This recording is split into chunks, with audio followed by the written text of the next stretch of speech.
A millionaire followed his maid after work. What he discovered changed everything. Emma, wait. James Harrington's voice cut through the evening air as he watched his housekeeper hurry down the mansion's front steps, shopping bags in both hands. She turned back, her blonde hair catching the porch light. Yes, Mr. Harrington. Did I forget something? He studied her face, searching for signs of guilt. Those bags. What's in them? Emma's grip tightened on the handles. Just some groceries I picked up during lunch. Is there a problem? You've been leaving early a lot lately. Family emergencies. You said... My mother is sick. I've told you this. James stepped closer. And you need more money. I heard you on the phone yesterday. Emma's cheeks flushed. I don't understand what you're asking me. I'm telling you. I know something's going on. For a moment, they stood in tense silence. Emma adjusted her bags and lifted her chin. If you don't trust me, Mr. Harrington, perhaps you should find someone else to clean your house. She turned and walked away, her footsteps echoing on the pavement. James watched her disappear around the corner. His jaw clenched. Back inside his sterile mansion. James poured himself a scotch and stared out at the London skyline. The house felt like a fortress, which was exactly how he'd designed it after learning that money made everyone a potential enemy. His phone buzzed. David Chen, his assistant and only real friend. Any luck with the background check on Emma? James asked without greeting. Clean as a whistle. But James, you're being paranoid again. She's worked for you for 8 months without incident. Remember Jennifer? Clean background. 2. Still walked away with my grandmother's jewellery. That was 3 housekeepers ago and 2 girlfriends ago. You can't live like this forever. James ended the call and walked to his home office. Security monitors showed empty hallways and pristine rooms. Everything in its place. Everything controlled. Everything lonely. He opened his laptop and pulled up Emma's employment file. Emma Thompson. 29. References checked. Social Security verified. But there were gaps. Evening activities unaccounted for. That phone call yesterday in rapid Spanish, where he'd caught the words, más dinero, more money. Then there was the receipt he'd found in her jacket pocket when he'd offered to hang it up. £500 wired to Honduras. When he'd asked about it, she'd stammered something about family and quickly changed the subject. James pulled up his security footage from the past week. There was Emma, arriving at 8, working efficiently through his house. But at lunch, she'd spent 20 minutes browsing expensive jewellery websites on her phone. Diamond earrings, tennis bracelets, things that cost more than he paid her in 6 months. The pieces formed a familiar pattern. They always started small, arriving late, leaving early, mysterious phone calls. Then came the bigger moves, missing items, forged checks, empty bank accounts. His phone buzzed with a text. Working late tonight. Don't wait up. Emma. James set down his glass. Working late where? Doing what? He'd given her the evening off. He grabbed his keys and headed for the garage. His black Mercedes would blend into London traffic perfectly. Emma took the bus. He'd followed that routine before to ensure she got home safely.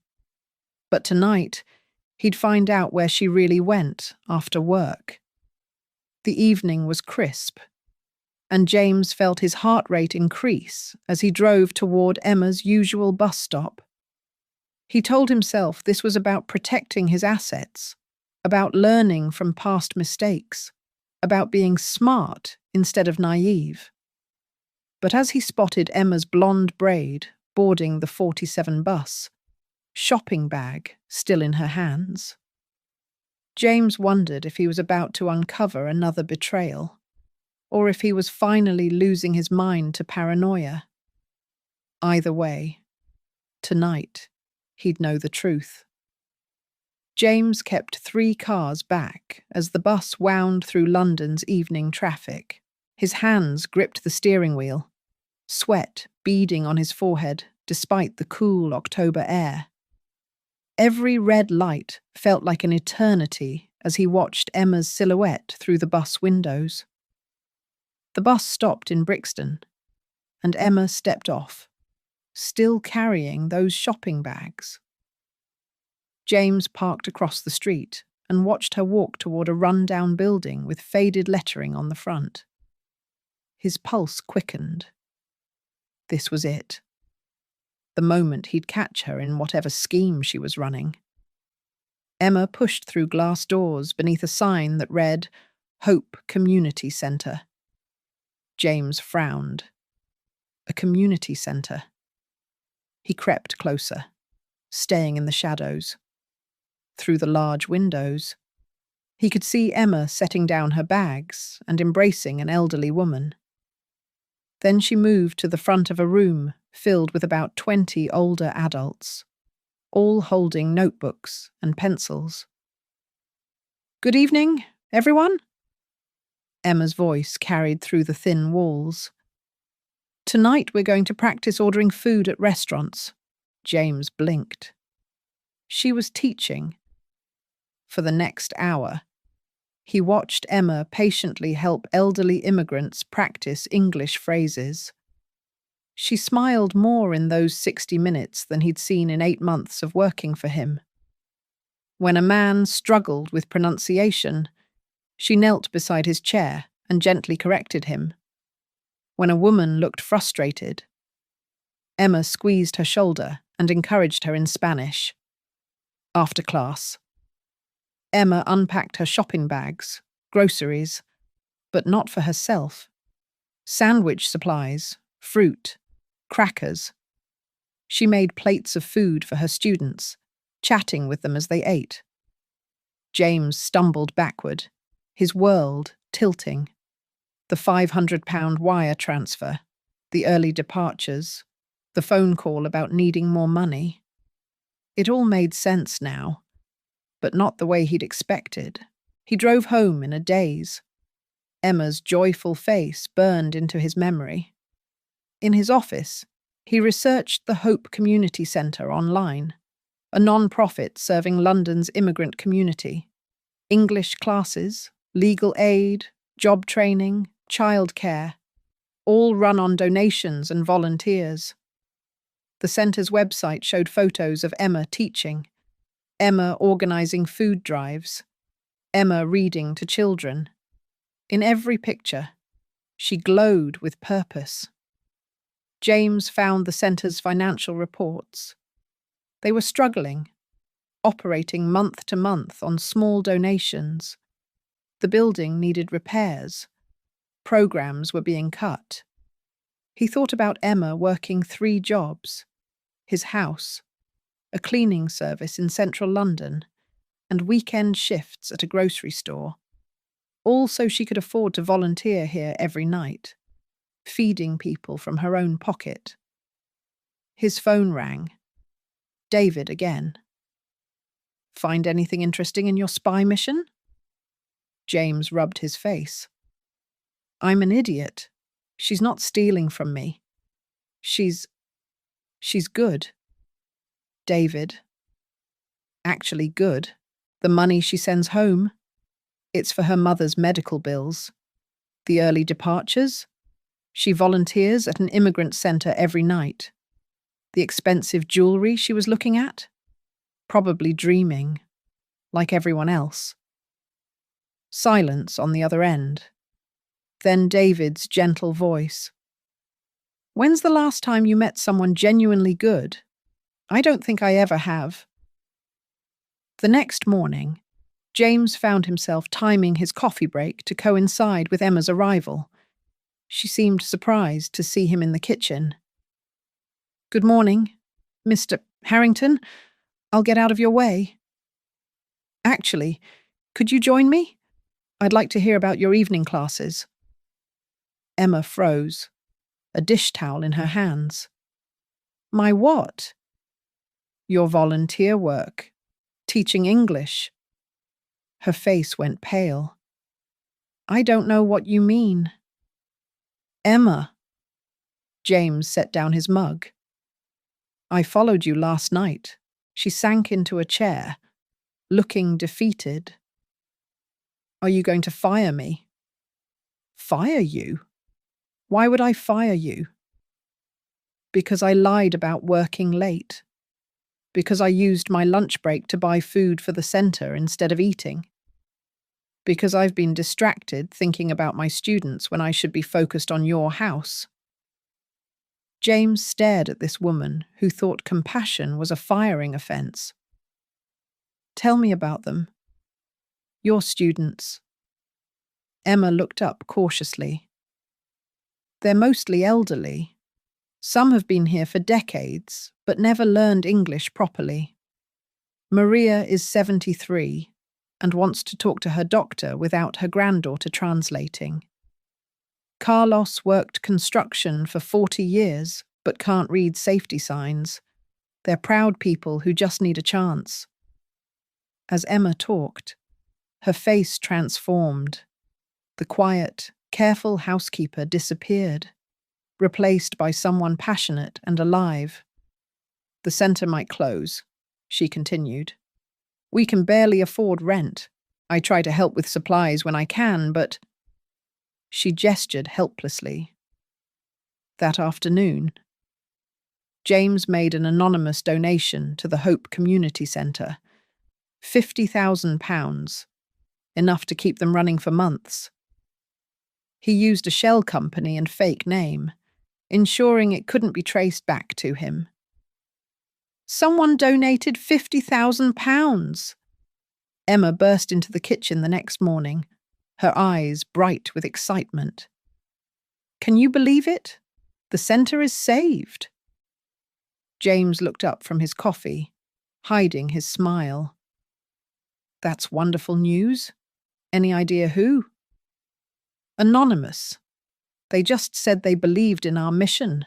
Emma practically bounced as she unpacked her cleaning supplies. "We can fix the heater, buy new textbooks, maybe even start a computer class." Maria cried when I told her. Watching Emma's joy, James felt something warm unfold in his chest.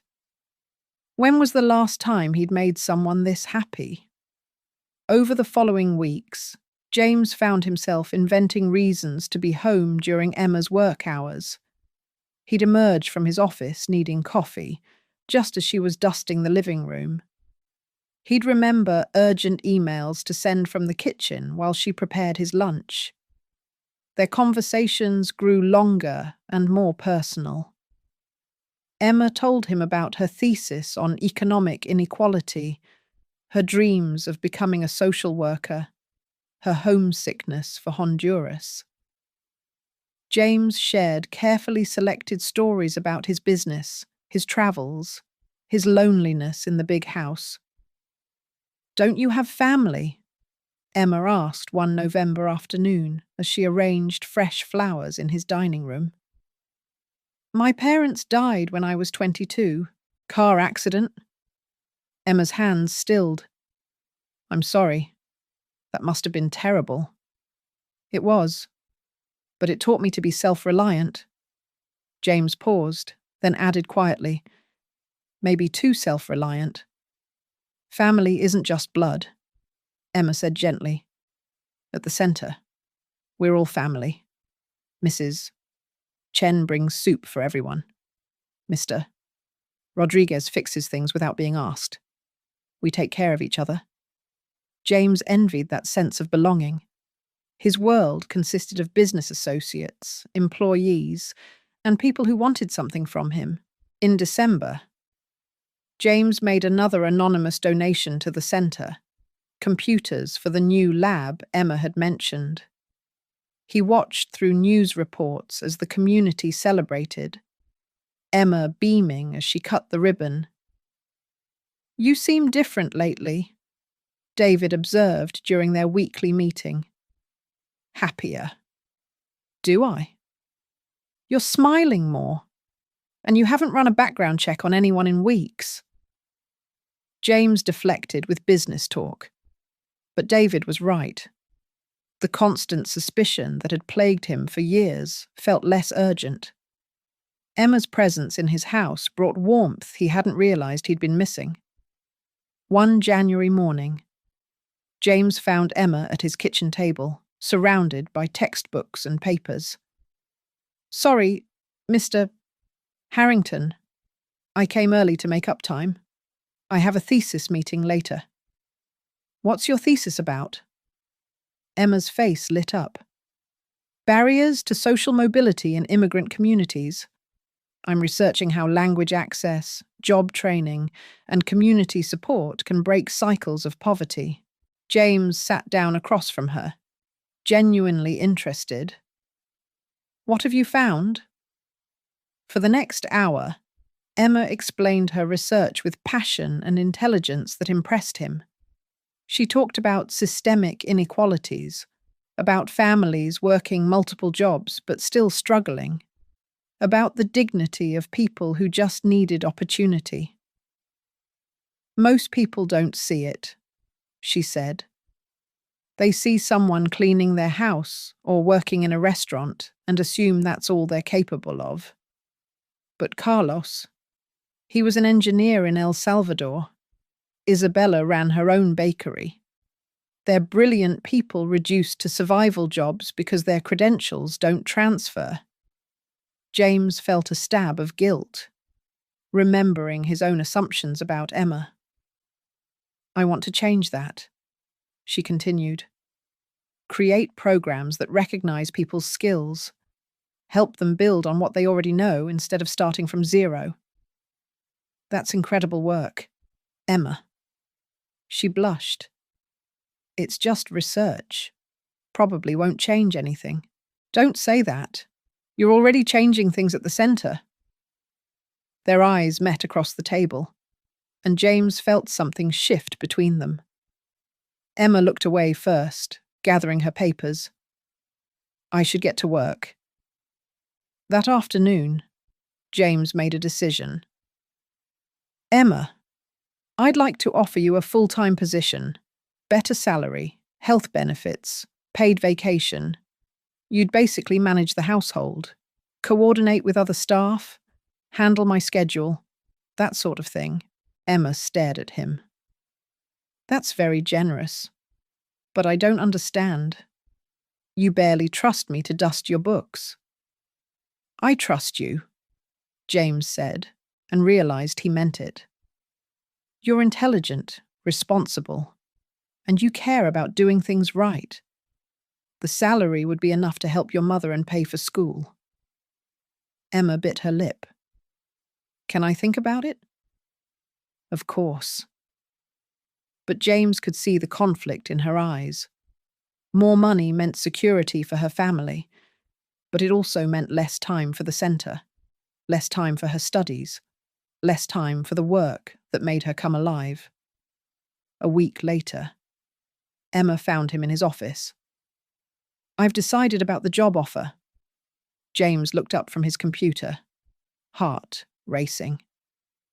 "I'm grateful, Mr. Harrington. Really. But I can't accept." "Why not?"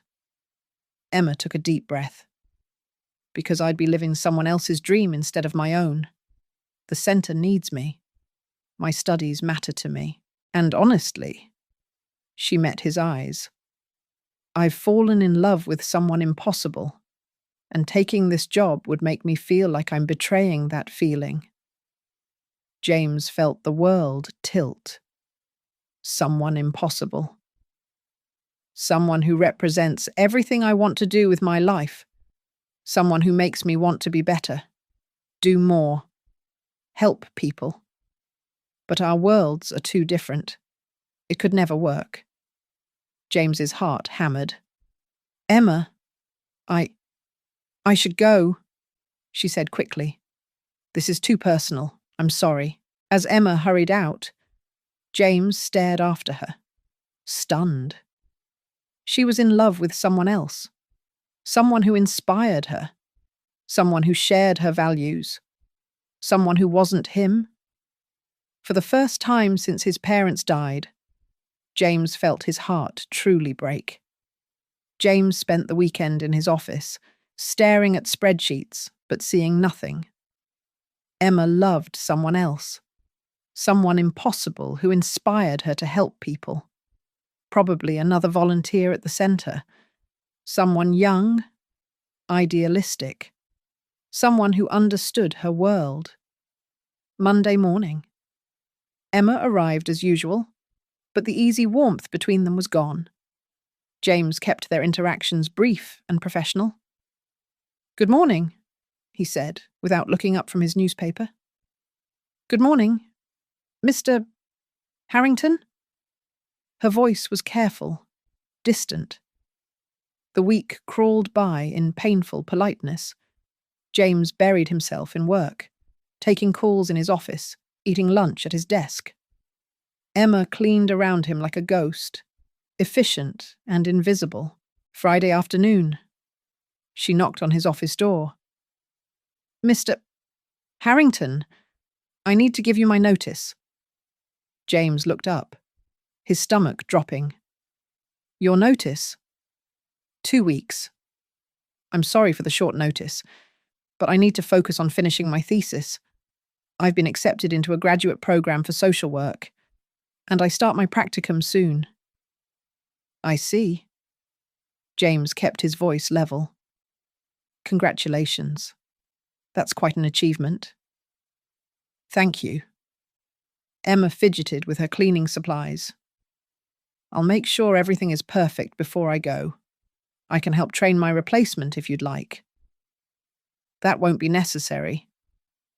The silence stretched between them. Emma nodded and turned to leave. Emma. She paused at the door. I'm proud of you. What you're doing, it matters. Her shoulders sagged slightly. Thank you, Mr. Harrington. That means more than you know. The next 2 weeks were torture. James found himself memorizing Emma's routines. Knowing each day brought him closer to losing her completely. He helped her prepare for job interviews, writing glowing recommendation letters that felt like love letters he'd never send. The London Community Services Office called. He told her Wednesday of her final week. They want to schedule a second interview. Emma's face brightened. Really? That's my dream job. Working directly with immigrant families, helping them navigate services. You'll be perfect for it. James meant it, even as his heart broke a little more. Thursday evening. Emma stayed late to finish organizing his files. James brought her coffee and found her crying quietly at his kitchen table. What's wrong? She wiped her eyes quickly. Nothing. Just tired. Emma?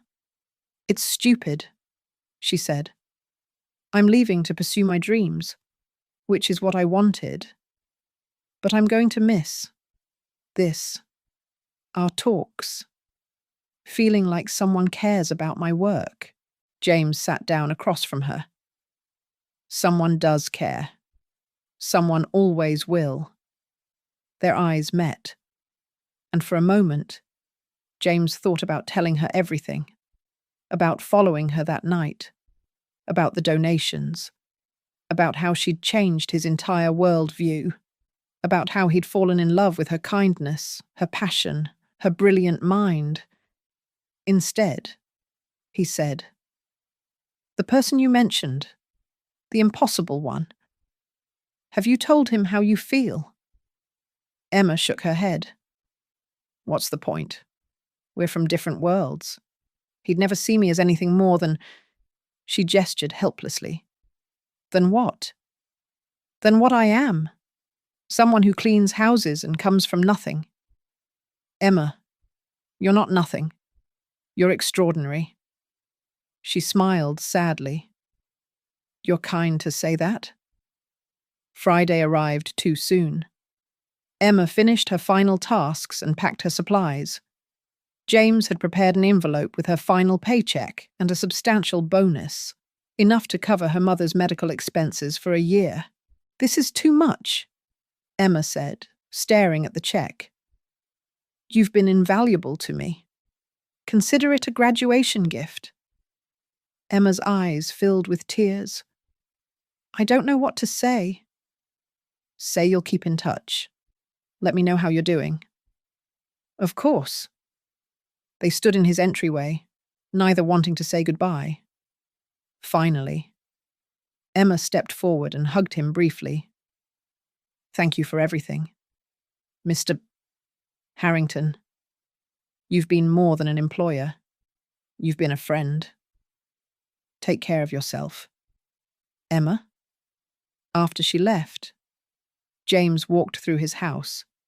Everything was spotless, perfectly organized, and completely empty.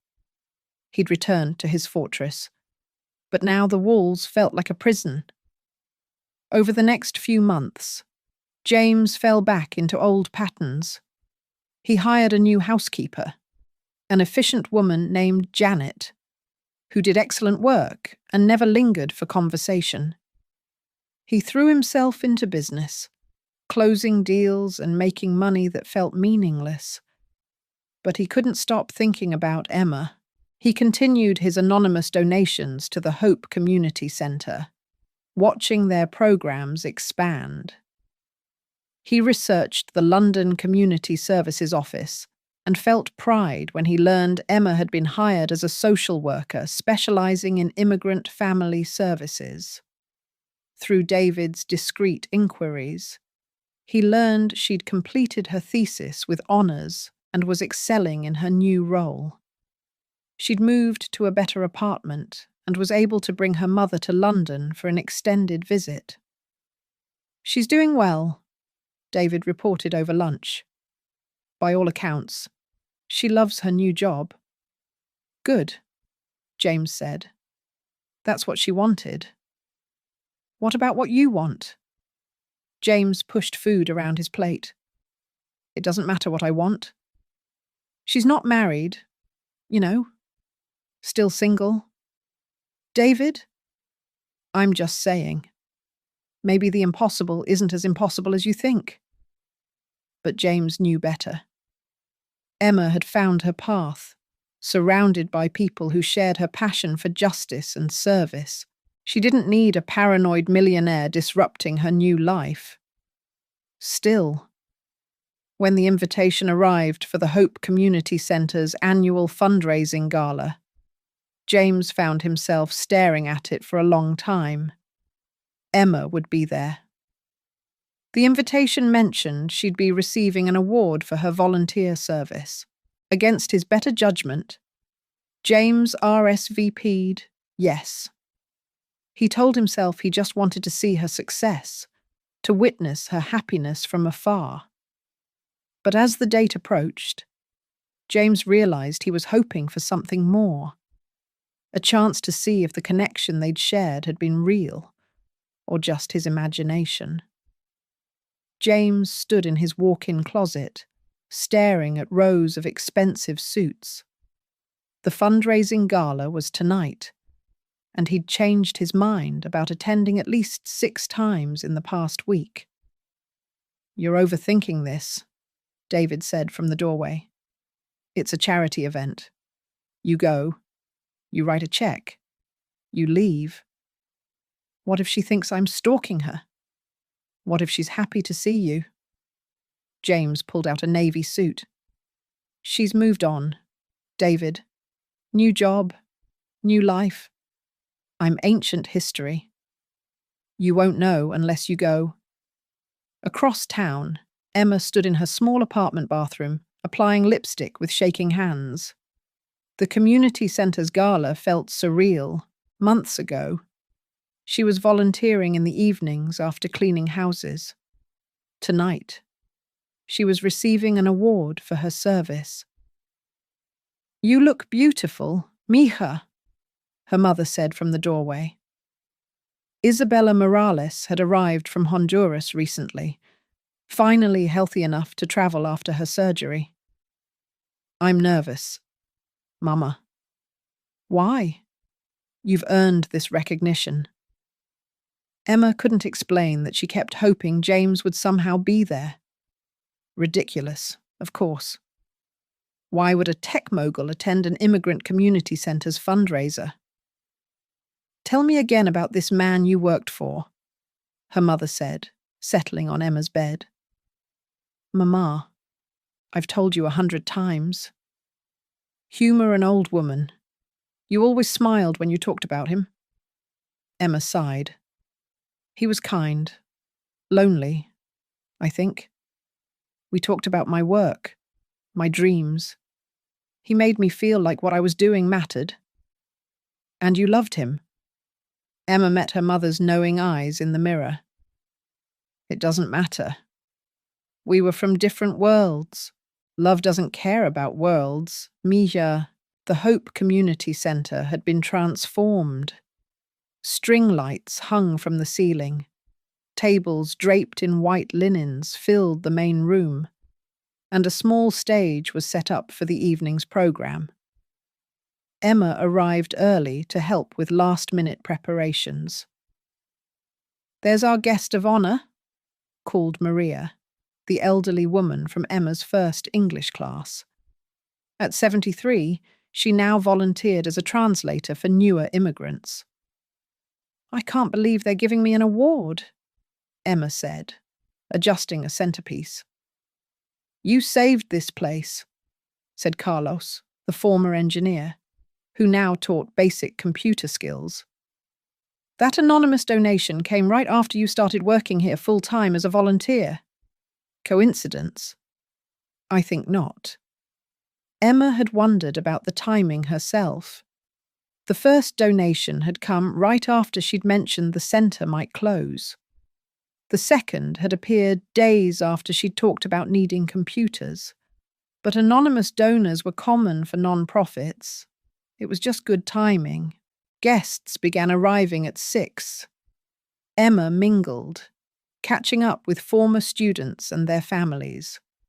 The room filled with the warm chatter of multiple languages, children running between tables, and the laughter of people celebrating their community. At 7:30, Emma was greeting a family near the entrance when she saw him. James stood in the doorway, scanning the room. He wore a perfectly tailored navy suit and looked as elegant and out of place as she'd expected. Their eyes met across the crowded room, and Emma's breath caught. He was here. Actually here. James felt his heart slam against his ribs as Emma stared at him from across the room. She looked stunning in a simple black dress, her hair pinned up, a genuine smile lighting her face as she talked with families around her. This was her world. Warm, inclusive, full of purpose. He didn't belong here, but he couldn't make himself leave. "Mr. Harrington." James turned to find an elderly man approaching with a warm smile. "Carlos Mendez. Emma has told us so much about you." "She has?" "Of course. You were very kind to her when she worked for you. She spoke of you often." Before James could respond, the evening's program began. Emma was called to the stage to receive the Volunteer of the Year award. As she accepted the small crystal plaque, James felt pride swell in his chest. "This community saved me as much as I've tried to serve it," Emma said into the microphone. "When I first came to this country, I felt invisible. Here, I learned that everyone has value. Everyone has something to contribute. We also have an anonymous donor to thank, someone whose generosity has allowed us to expand our programs and serve more families. Whoever you are, you've shown us that kindness comes from unexpected places, and sometimes angels appear when we need them most. James's hands clenched in his lap. She still didn't know. After the program, James stayed in his corner, watching Emma laugh with families, hug former students, and glow with the confidence of someone who'd found her calling. Several times, she glanced in his direction, but she was always pulled away by well-wishers. Finally, as the evening wound down, Emma approached him. "Mr. Harrington, I can't believe you're here. Congratulations on your award. You deserve the recognition." "Thank you." Emma fidgeted with her plaque. "This is unexpected. I didn't think charity galas were your thing." "They're not, usually, but this cause seemed worth supporting."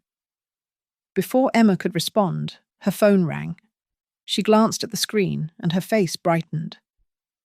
"Mama, how was your doctor appointment?" She switched to Spanish, talking rapidly while James waited. After a few minutes, she hung up, beaming. "Good news?" he asked. "The best. My mother's cancer is officially in remission. She's been living with me since her surgery, and today the doctor said she's completely healthy." Emma's eyes filled with happy tears. "I've been so worried. And now—" "That's wonderful. Emma, you must be relieved." "I am, and grateful. An anonymous benefactor helped pay for her treatment. I've been trying to find them to thank them properly. Without that help, I don't know what would have happened." James felt his throat tighten. She was thanking him without knowing it, and he'd never felt more like a coward. "Emma," he began, then stopped. How could he explain without sounding like he'd been manipulating her life from the shadows? "What is it?" James looked into her warm brown eyes and made a decision that would change everything. "There's something I need to tell you," James said, his voice barely audible over the remaining chatter in the community centre. "About the anonymous donor." Emma tilted her head, confused. "What about them?" James took a deep breath. "It was me. Both donations, to the centre and for your mother's medical bills." Emma stared at him, the crystal plaque trembling in her hands. "What?" "The £50,000 to save the centre, the money for your mother's surgery, the computers for the lab, all of it." "But how did you even know about—" Emma's eyes widened as understanding dawned. "You followed me." James nodded, shame flooding his face. "That night you left early? I thought you were stealing from me. I followed you here and saw you teaching your class. I realized how wrong I'd been about everything." Emma sank into a nearby chair, processing. "You've been watching my life, manipulating it." "No, Emma, that's not—" "Isn't it?" Her voice rose, causing a few remaining guests to glance over. "You decided what I needed, what my family needed, what this place needed, without asking, without telling me." James knelt beside her chair. "You're right. I should have told you. But at first, I was ashamed of why I followed you. Then later, I was afraid you'd refuse the help if you knew it came from me." "Of course I would have refused." Emma stood abruptly. "Do you have any idea how it feels to learn that your independence, your family's health, your community's survival All of it was just some rich man's charity project? It wasn't charity, James said desperately. Emma, watching you that night, seeing how you lived, how you gave everything to help others, it changed me. For the first time in my life, I understood what real wealth looked like. Emma paced away from him, then back. And what was I to you? Some noble, poor person who made you feel good about yourself? You were the first person I trusted in 15 years, James said quietly. You were kindness and intelligence, and everything good I thought had been stripped out of the world. You were… What? James stood, meeting her eyes. You were the person I fell in love with. Emma's anger faltered. Don't. I know you love someone else. Someone impossible who inspires you to do good work. I know I'm not that person. But I need you to know that helping you, helping this place, it wasn't about control or charity. It was about love. Emma stared at him, tears forming in her eyes. You really don't understand, do you? Understand what? James. Her voice was gentle now. You are that person, the impossible one I told you about. James felt the world shift. What? Did you think I was talking about someone else? You were the only man in my life, the only one who listened to my dreams, who made me feel like my work mattered. But I convinced myself it was hopeless because you were my employer, because you were wealthy, because I was just the help. James stepped closer. Emma. I spent months falling in love with someone I thought could never love me back. And all this time, you were already loving me in the only way you knew how. They stood facing each other in the nearly empty community center. Years of misunderstanding finally dissolving. I followed you because I was paranoid and suspicious, James said. But I fell in love with you because you showed me what it means to live with purpose. I thought you saw me as just another employee who might betray you. I saw you as everything I'd lost faith in. Goodness. Honesty. Someone who cared more about others than herself. Emma reached up and touched his face. We're both idiots. James laughed, the sound rusty from months of unhappiness. Completely. So what do we do now? James took her hands in his. I want to ask you something, and I need you to think carefully before you answer. Emma nodded. I don't just want to date you. Emma, I want to build a life with you, a real partnership. I want to use everything I have, my money, my connections, my resources, to support the work you do, not as charity, but as equals working toward the same goals. Emma's eyes widened. James, I've learned that money is just a tool. It only matters when it's used to help people. You've shown me how to use it right. I want you to teach me more. I want to learn from you, work beside you, love you while we make the world a little better.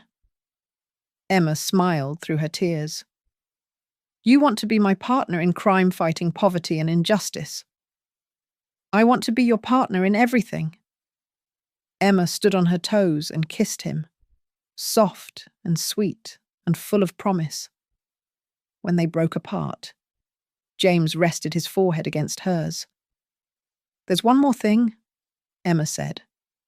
My mother wants to meet you. James grinned.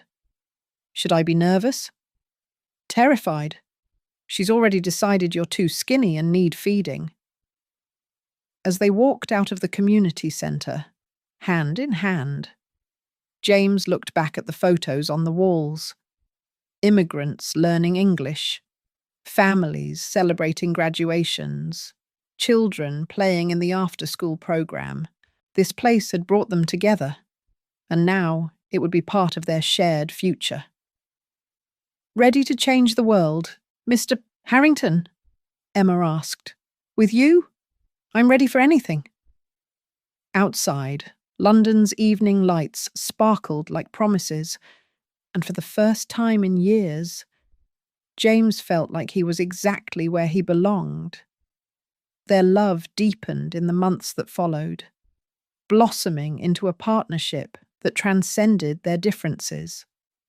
Emma continued her work at the London Community Services Office, where she thrived as a social worker, helping immigrant families navigate their new lives with dignity. James, inspired by her passion, redirected his resources to support the Hope Community Centre, no longer as an anonymous donor, but as an active partner. Together, they launched the Thompson-Harrington Foundation, a beacon of hope focused on education, job training, and community development across Greater London.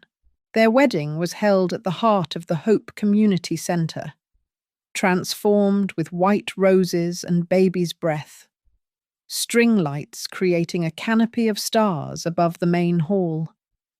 Emma stood at the back of the room in her grandmother's wedding dress, her heart full as she watched the space that had changed her life become the setting for their new beginning. "You ready, mija?" Her mother, Isabella Morales, asked, adjusting Emma's veil. Isabella had settled in London, her health restored thanks to the anonymous donation James had made, and her English had improved dramatically with his patient tutoring. "More than ready, Mama," Emma replied, smiling. Isabella had taken one look at James during their first meeting, declared him too skinny and too serious, and set about fixing both with her cooking and warmth. "He's a good man," she whispered as the music began. "Different from what I expected, but good." Emma remembered James's first dinner at her apartment, arriving with flowers and nervousness, only to be seated at her tiny kitchen table for 2 hours of gentle interrogation in rapid-fire Spanish. By the end of the evening, Isabella was teaching him to make pupusas while sharing embarrassing stories of Emma's childhood.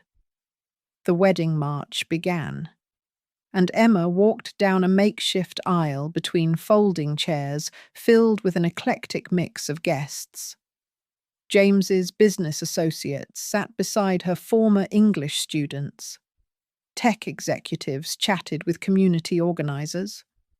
Carlos, now the centre's IT director thanks to a program Emma and James had launched, dabbed his eyes with a handkerchief.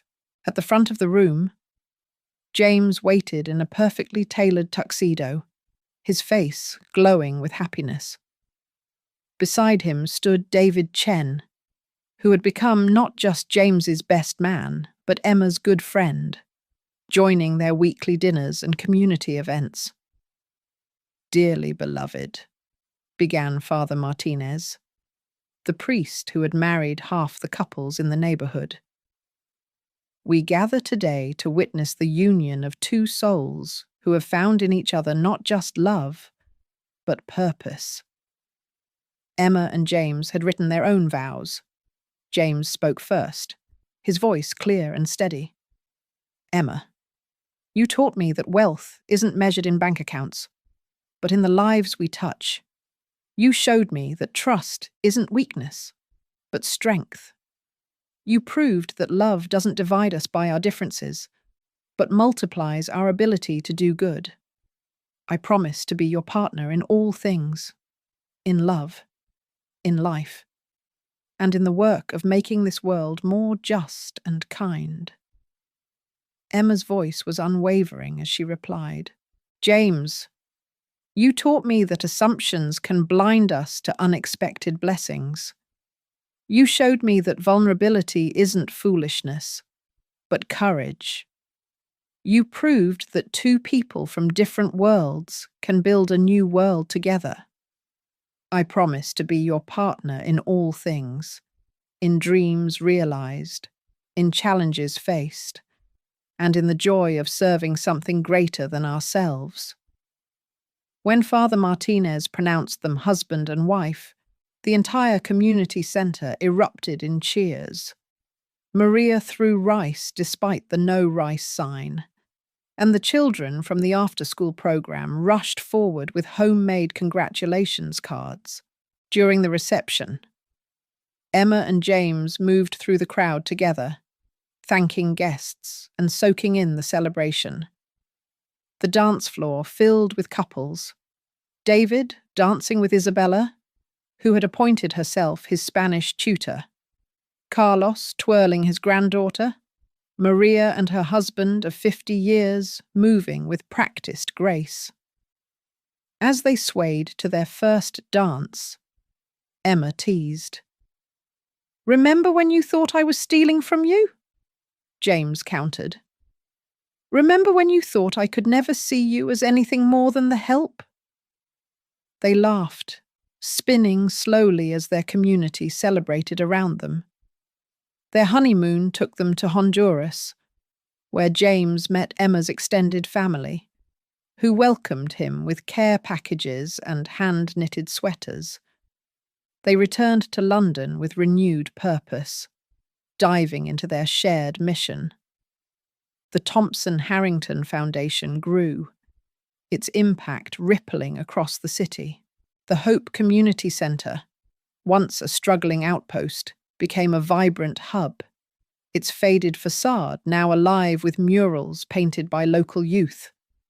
New programs flourished: vocational training, mental health support, legal aid, and a garden where families gathered to heal and connect. Emma, now a celebrated advocate, stood at the centre's annual gala, her eyes scanning a room filled with familiar faces. Maria, now a community health liaison, Carlos, leading tech workshops for seniors, and Isabella, who had opened a Honduran cafe next door, its profits funding scholarships for young immigrants. James stood beside her, no longer the guarded millionaire, but a humble partner whose wealth had found meaning in service. "Tonight," Emma began, her voice warm and steady, "we celebrate not just what we've built, but who we've become. This centre taught me that every person carries a story, a dream, a spark of potential. Our work isn't about giving handouts. It's about creating spaces where those sparks can ignite, where strangers become family, and where hope becomes action." She glanced at James, whose quiet smile mirrored her own. "I once felt invisible in this city, but here, with all of you, I learned that everyone has value. Together, we've shown that kindness can come from unexpected places, and that love, when shared, builds a world where everyone belongs." James took her hand, stepping forward.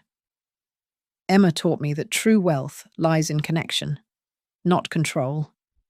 This community showed me that trust is built through shared purpose. Together, we've created something enduring, not a monument to our names, but a legacy of lives changed, voices heard, and dreams realized."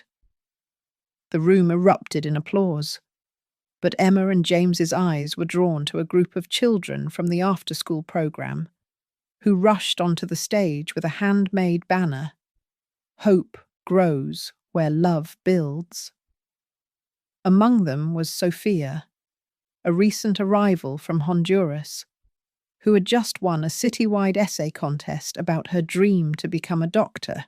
Emma knelt beside her, whispering words of encouragement, while James handed her a scholarship certificate from the foundation. Later, they walked through the centre's new garden, the air filled with the scent of jasmine and the soft chatter of families. Isabella joined them, her cafe apron dusted with flour, and handed them each a warm pupusa. "You two have done good," she said, her eyes twinkling. "But don't forget to rest. The world will still need saving tomorrow." Emma laughed, leaning into James. "We'll rest when you stop feeding half of Brixton." "Mama." As they stood together, watching the garden fill with laughter and light, they reflected on their journey. What began with suspicion had blossomed into a movement of compassion. Their love had transformed not just their lives, but the lives of countless others. The Hope Community Centre was no longer just a place. It was a testament to the power of human connection, where every individual, no matter their background, could find a home, a purpose, and a chance to shine. Through the window, London's skyline glowed under a starlit sky, a reminder of the city that had brought them together. But the true light came from the people around them, their stories, their resilience, their shared dreams. Emma squeezed James's hand, her heart full. "This is what matters?" she whispered. "Not what we have, but what we give." James nodded, pulling her close. "And who we give it with." Together, they stepped back into the garden, ready to continue their work, not as saviours, but as equals among a community that had taught them the deepest truth, that love, when shared, builds a world where everyone belongs. Some love stories begin with grand gestures or chance encounters. This one began with a millionaire following his maid after work, only to discover that the greatest treasure had been beside him all along, not hidden, but simply waiting for him to open his heart enough to see it.